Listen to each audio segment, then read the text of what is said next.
Hi, I'm Faith, and I'm here to tell you about coral reefs. Coral reefs are one of the most important ecosystems on Earth because they provide millions of humans and animals protection and food. Queensland, Australia is home to the biggest coral reef in the world. This reef is known as the Great Barrier Reef.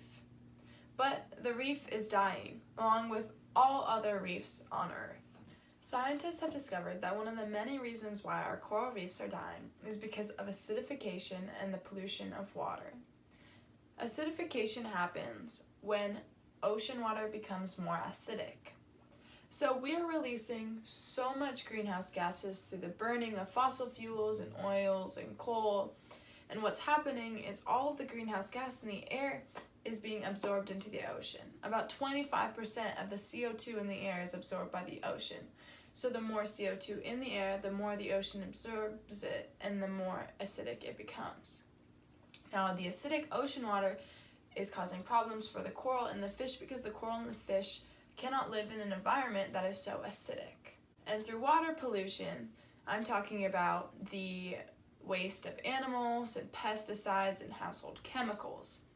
For example, in Queensland, Australia, where the Great Barrier Reef is, there's lots of agriculture.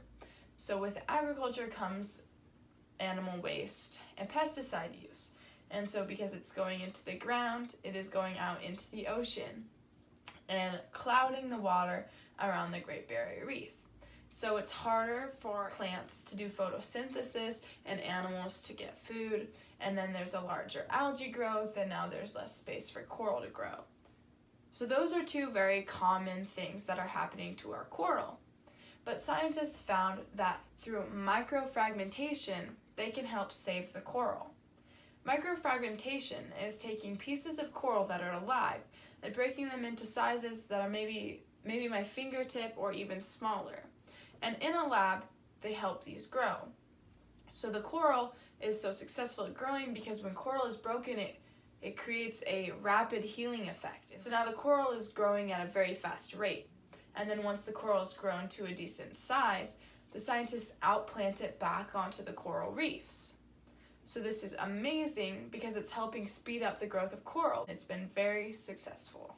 Thank you, National Geographic and the GreatBarrierReef.org for providing me with this information.